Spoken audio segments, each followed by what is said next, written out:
¿Qué ustedes opinan acerca de eso? ¿Tiene algún efecto la brujería en los cristianos? Yo creo que, Si es mira, un el cristiano problema de verdad, está, no. no, Elizabeth, es que el cristiano de verdad peca también. Escúchame bien lo que pero escucha lo que yo dije. Si es un cristiano de verdad, David pecó, pero Uf, David era un cristiano de verdad. ¿Por qué te digo cristiano de verdad? Porque David, una vez cometió el pecado, él se humillaba y reconocía.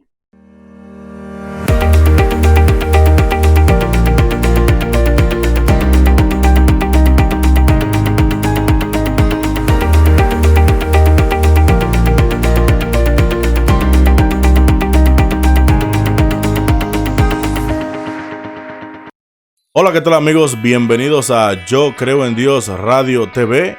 Y si tú crees en Dios, recuerda que este canal es para ti. Yo soy Luis Bautista, nos acompaña Elizabeth García y Ginercy Jens. Y el día de hoy vamos a estar hablando de algunos temas muy interesantes.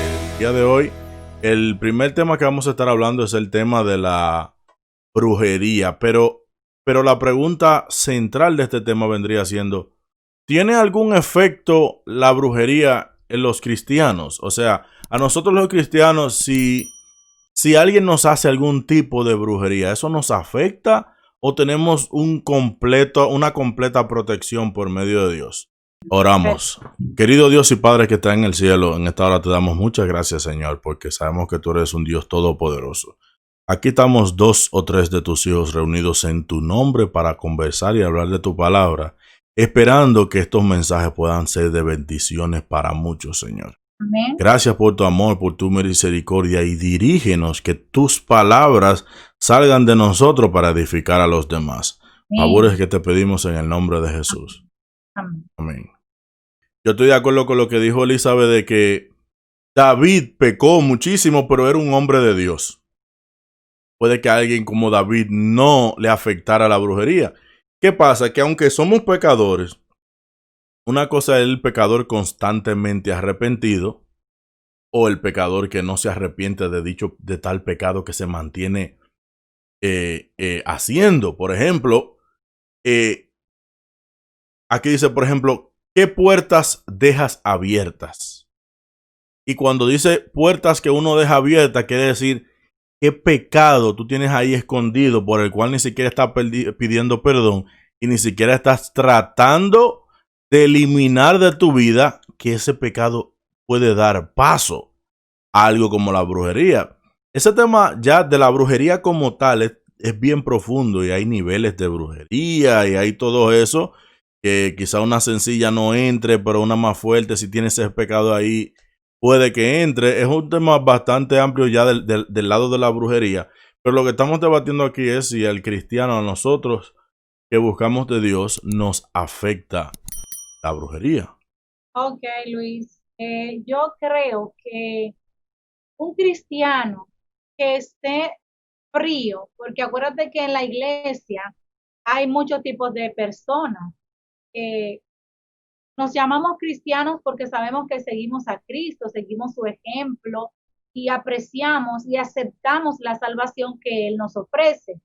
Ahora bien, Satanás, que conoce a cada ser humano y conoce sus debilidades, constantemente está estudiando qué nueva debilidad puede encontrar en un ser humano. Y es ahí donde Satanás ataca a ese ser humano y comienza a hacer su plan maléfico para destruir a este cristiano, a este ser humano.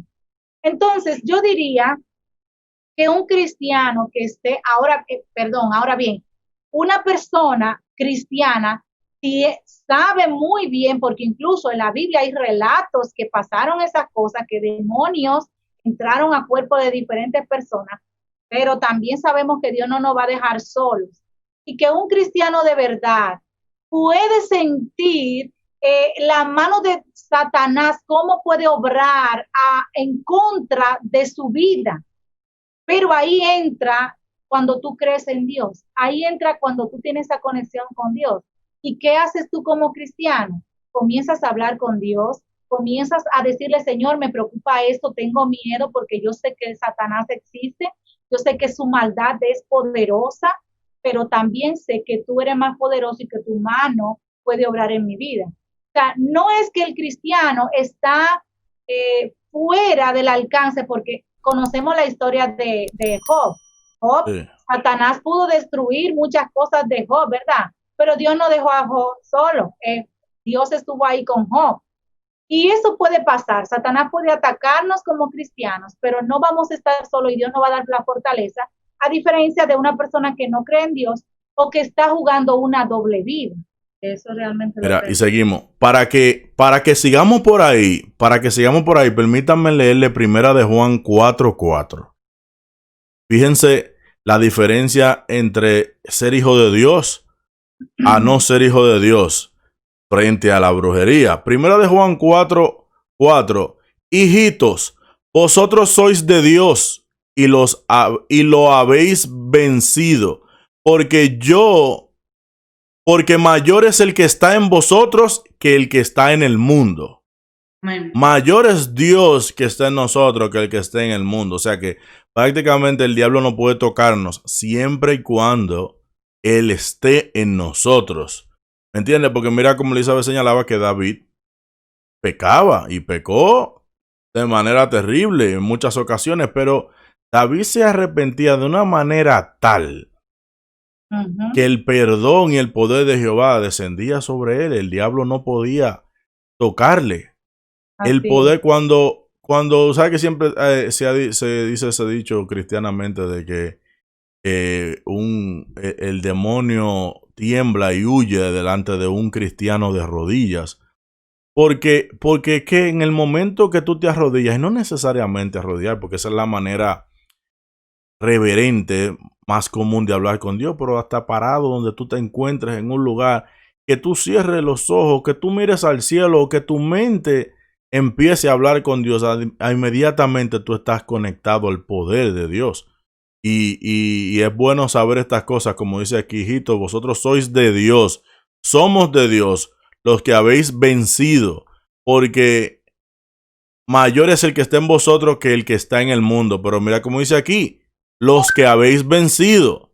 Exacto. Nosotros que hemos tenido esas tentaciones, nosotros que hemos tenido esos pecados y lo hemos venido venciendo, hemos fallado, hemos caído, hemos pedido perdón y nos hemos levantado y hemos seguido, tenemos la bendición de que el que está en los cielos es mayor que el que está de nuestra parte.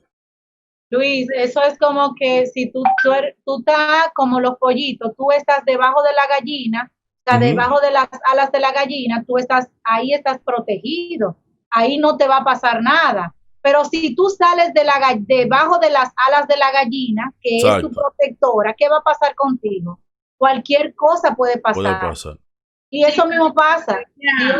Dios te dice que te quedes ahí, cerca de Él, y Él te va a proteger, hay una promesa. Pero si tú te apartas, Dios no te obliga a quedarte ahí. Tú te apartas y tú entonces tienes tu consecuencia. Eso es así.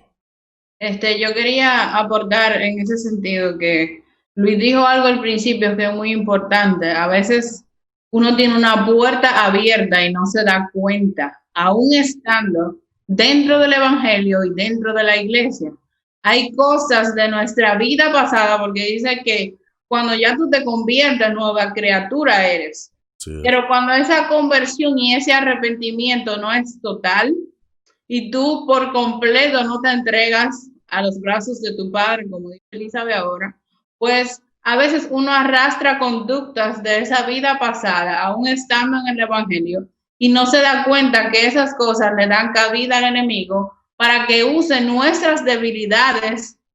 Entonces, cuando tú tienes esa puerta abierta que ni siquiera cuenta te puedes dar, ¿verdad?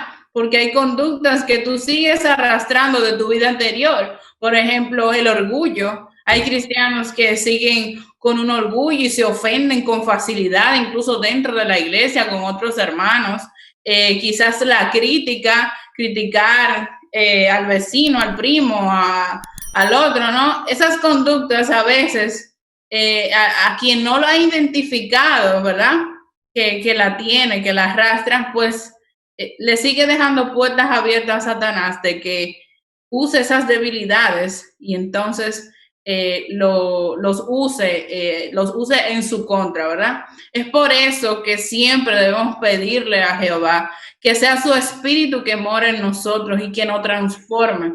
Por lo general, yo siempre uso la historia de Pablo. Pablo para mí es, su transformación fue total, porque sabemos que Pablo perseguía a cristianos para matarlos. Sin embargo, cuando Jesús se le aparece, Pablo es uno de los predicadores prácticamente que más libros escribió, ¿no? Luego Sí. en el Nuevo Testamento. Y las enseñanzas de Pablo son tal que se utilizan claramente en la iglesia para entonces ministrar dentro de la iglesia a los cristianos y ministrar incluso a los que no están dentro del evangelio. Pablo tuvo una transformación total y ya cuando uno está en el evangelio, uno debe seguir cada día pidiéndole al Señor que nos fortalezca y nos ayude a transformar completo y que seamos según su voluntad y no la nuestra.